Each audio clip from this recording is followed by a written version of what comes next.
कल जिला Hanumangarh district special team और खनरिया थाना टीम के द्वारा एक जॉइंट कार्रवाई की गई, जिसमें अंतर्राज्यीय हथियार तस्करी और ड्रग तस्करी के जो गिरोह है उसके खिलाफ कार्रवाई की गई। ये नगराना टोल के पास में एक जगह है संगरिया थाने में। तो हमारी टीम के द्वारा एक कार्रवाई की गई, जिसमें 2 पिस्टल जो अत्याधुनिक विदेशी पिस्टल हैं और 14 कारतूस, 3 मैगजीन, 3 किलो 8 ग्राम हेरोइन, जिसकी लगभग बाजार कीमत 15 करोड़ है, उसको 2 आरोपियों से जब्त किया गया। एक आरोपी नासिर राजस्थान में जो डीग जिला है वहां से है, और एक आरोपी पंजाब में संगत है वहां से है। तो ये 2 आरोपी हमने टाटा हैरियर गाड़ी है उसके साथ में इनको गिरफ्तार किया है और अग्रिम कार्रवाई की जा रही है। अभी तक की जो प्रारंभिक पूछताछ हुई है, इसमें पंजाब में हरीके से ये ड्रग्स को और ये हथियार लाना बता रहे हैं।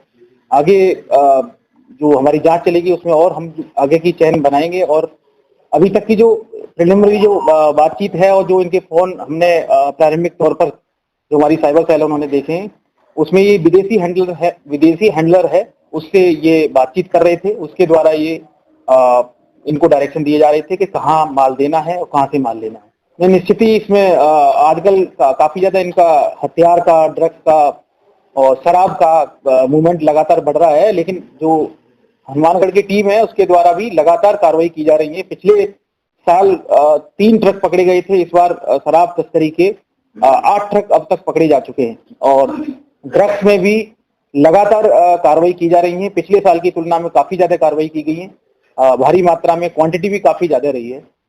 उस वाली फाइल में हमारी टीम ने पूरी तह तक हमारी टीम गई है, उसमें भी विदेशी हैंडलर है उसके द्वारा हथियारों की डिलीवरी की जाना उसमें प्रिलिमिनरी पता चला है। तो उसमें भी हम लोग काम कर रहे हैं। उस फाइल में भी हमारे अब तक आई थिंक 14 या 15 आदमी अरेस्ट हो चुके हैं, और आगे जो हथियार आने थे उनको भी हम लोगों ने, जिन्होंने हथियार डिलीवर कराए थे उनको भी हम लोगों ने उस फाइल में नामजद करा दिया है। तो बिल्कुल ही इसमें आगे जो कल की जो कार्रवाई है उसमें यदि गैंगस्टर का इसका कोई कनेक्शन निकलेगा तो बिल्कुल इसमें भी हम कार्रवाई करेंगे। इसमें पिछले 1.5 महीने से लगातार इस चीज को डेवलप कर रही थी और लगातार निगरानी रख रही थी इस गिरोह पर। तो उसके बाद कोई कल स्पेसिफिक इनपुट मिला, उसमें उन्होंने कहा अस्थायी चौकी की व्यवस्था मेरे द्वारा अभी कर दी गई है। इसमें निर्देश दे दिए गए। स्थायी चौकी के लिए जो हमारे प्रपोजल ऊपर जा चुका है, उसका ऊपर से हमारा लगातार टाई अप चल रहा है। आई थिंक जल्दी उसको सैंक्शन हो जाएगी। अभी तक इसमें बाहर बैठा हुआ है व्यक्ति, उसके द्वारा है। अभी तक कहाँ बैठा हुआ है क्या है इसका भी क्लियर अब चीज अभी आई नहीं है। वर्चुअल नंबर है, उसके वर्चुअल नंबर से लगातार इनकी बात चल रही थी। सिग्नल और जंगी ऐप है इनके द्वारा, जो भी इनके द्वारा पिछली कार्रवाइयों में भी जो प्रमोशन के प्रपोजल हैं वो भेज दिए गए।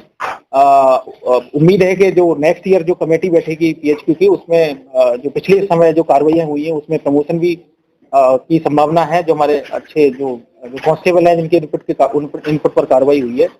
साथ ही अभी रिसेंट में एक्साइज में जो बड़ी कार्रवाइयां हुई हैं उसमें मुखबिर प्रोत्साहन योजना का जो एक्साइज डिपार्टमेंट है उसके द्वारा उसका ड्राफ्ट और उसको क्लियर भी किया गया है। उसमें काफी बड़ा अमाउंट है, मतलब अराउंड आई थिंक 15 लाख या 25 लाख का अमाउंट है, मुझे क्लियर नहीं पता। तो वो अमाउंट मुखबिर को देने के है इस पर। यस, अभी तक की ये इस जिले की सबसे बड़ी कार्रवाई है, लेकिन साथ में इसके साथ ड्रग्स रैकेट के साथ साथ ये हथियारों का रैकेट पकड़ा है, तो निश्चित ये बिल्कुल अच्छा कार्रवाई है। इन दोनों का जो अभी तक ICJS पर और जो संबंधित थानों से हमने डिटेल लिया है, तो पुराने टाइम पर इनके अंतर्राज्यीय चोरी के मुकदमे हैं, कुछ आर्म्स के भी मुकदमे हैं, कुछ फौर्जरी के भी, दोनों के खिलाफ मुकदमे हैं। तो दोनों का क्राइम रिकॉर्ड है। गैंग का कोई कनेक्शन अभी तक नहीं आया है इसमें, लेकिन आगे पूछताछ करेंगे तो उसमें देखते हैं। प्रारंभिक पूछताछ में इनके द्वारा हरीके से लाना बताया है। अब हरीके वाली जब चैन क्लियर होगी तो आगे पता चलेगा कि कहाँ से ड्रोन ड्रॉप हुआ है या किस तरीके से आई है, वो आगे क्लियर होगा।